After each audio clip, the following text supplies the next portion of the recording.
the bounty you shall find all the way to paradise. All the mountains. Our land identifies who we are as an Iñupiaq people.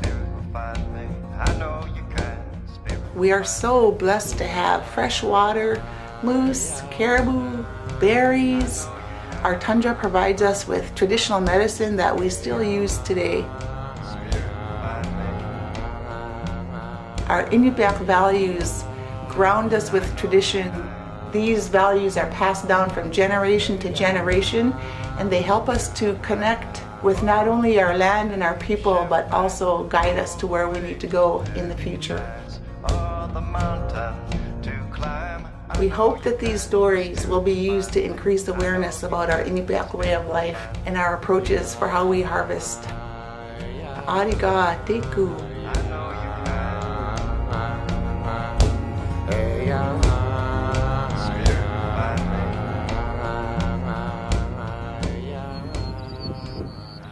Subsistence or native food gathering is a big part into living out in the country.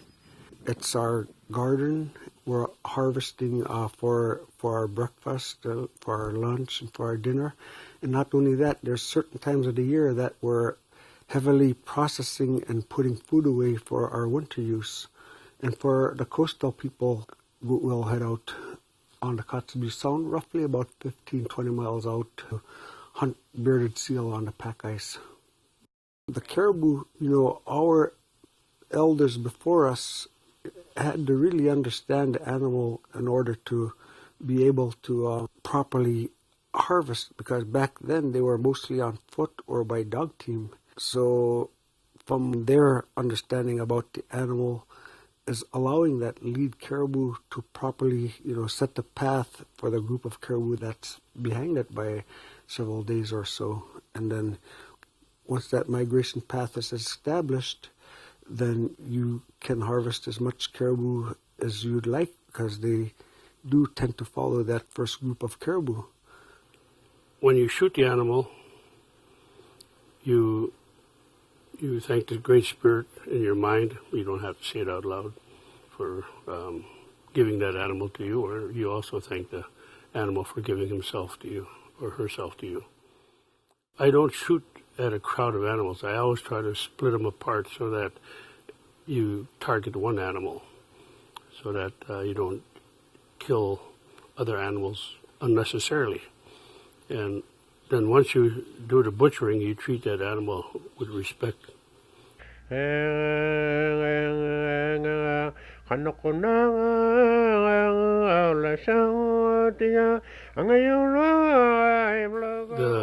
Eskimo way of hunting was to share your food all the time with everyone, so that nobody goes hungry. One time my son and I got 6 belugas, and we saw one boat that came in a little late and they didn't get one, so when we got 5 belugas, we were going to stop, and then this one big beluga comes swimming by, and we looked at each other and said, yeah, we might as well get that one, so we got it. And then when that boat came up to us, we waved him down and gave him a beluga. That extra beluga was not meant for us, it was for somebody else. The way to ensure that you're going to have food when you get old, when you can't hunt anymore, is to be very generous in giving food when you're young.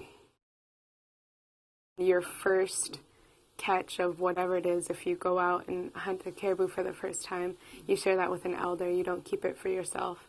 And that's just really out of respect for the animal, respect for your elders, and then in hopes of becoming a prosperous hunter.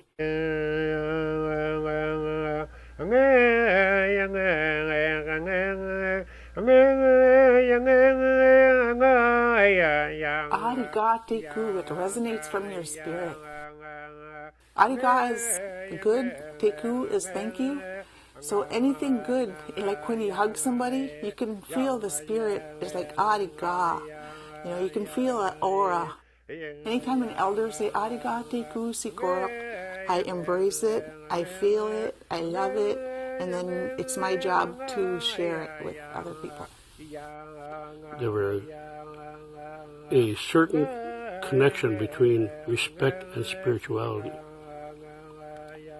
If you didn't show respect to your animals, like you got too many and you left them to rot, then in the future, those animals might not give themselves to you. Everything in the Eskimo culture has a spirit, including the water, the air, the wind, the rocks, the tundra. So you try to have that respect for everything so that your land stays the way it is. From the time that I could remember, they would tell us that, the animals give their life to us. My grandparents, uncles, aunts, that was just passed on. Animals give their life to you, and if you take one, you honor it by using as much of it as you can. And like when you hunt a seal, you put water in its mouth to release its spirit back into the ocean. That was one big thing. So, when I go hunting, I stop after I've harvested an animal and I, thank it in my mind or out loud. You start the process of harvesting with respect. And, the way that we're taught is the way that we teach. As soon as you take me out of here, I feel like my soul starts shriveling. And if I eat a piece of native food from home, my soul gets rejuvenated just a little. And, the more traditional foods I eat, the more I feel whole. And every piece of food I look at and I think of all the work that's gone into this piece that my children or my children's children may not experience because the land is changing. When I go to camp, it's like all the world's problems disappear. I am just at peace. It's an instant peace that I feel connected to my ancestral land. How we take care of the land will always take care of us. How we take care of the animals will take care of us. These are unwritten laws that have sustained us to where we are today. I think it's important for agencies to understand that resource management is not just a book and not just a book of laws. We have this traditional knowledge of resource management that is based on thousands upon thousands of years of our relationship with the land. It's important for Alaska Native people to be at the table to say, this is how we are going to do it. I'm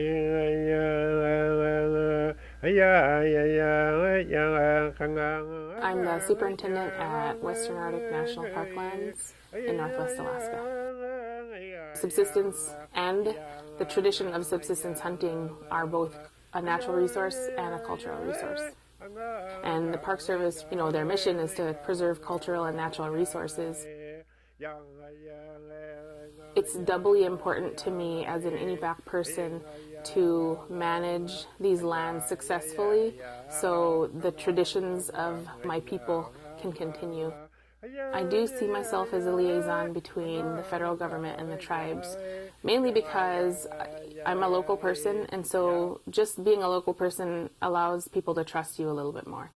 When they see you growing up and they see you living the lifestyle that they live, and they see you hunting the animals they hunt, and they see you passing on the traditions that they're passing on to their children, then you have an automatic connection.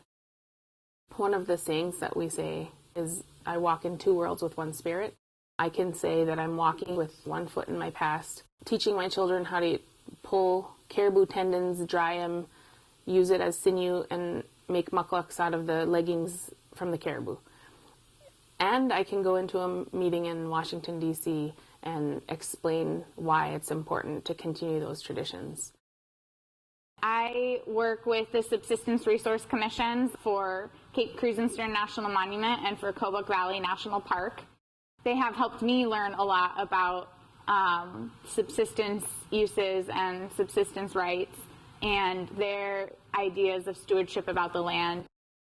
There's a lot of tools that the National Park Service has to advocate for those rights and for those uses, and also to share the traditional knowledge that comes from generations of Iñupiaq people living off the land. I strive in my job to communicate to them what those tools are and strategize about how we can fit their uses with the tools that we have, so that we can make sure that subsistence is protected in the national parks for future generations. We are part of this worldwide community, and our knowledge is knowledge that's been handed down by others for thousands of years. And it's a knowledge that could help manage people. And so I think it's important for us to have that partnership in Western science and traditional science, because we need each other. I think it's really important for us to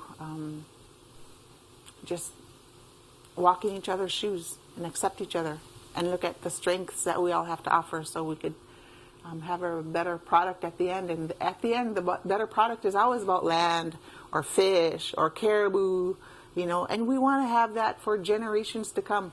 We are caretakers. We don't own it. Let's, you know, do a better job in taking care of that resource so our grandchildren have it forever. When you learned it from your elders, it's got a real meaning to it because you got taught the right way. Iñupiaq kanok sa Qaluraq sa wakatigi huting Atochikun Achok tutilusi abatmun Kamaksrił utokananik Atoruk kisenik bikragotin Kamagilugich angugoratlu noretlu Munakhariglutin Paknamarigutin Olalulakni nunami Ililutin Sivulevsiknin Kuyamarlugu Ñiiqsik iliknik rayun Kamaksrił Nunam Irrusianik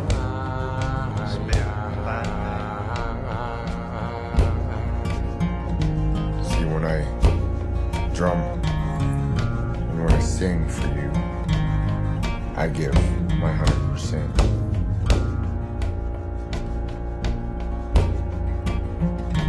And for you to show that respect back to me, you have to dance 110%.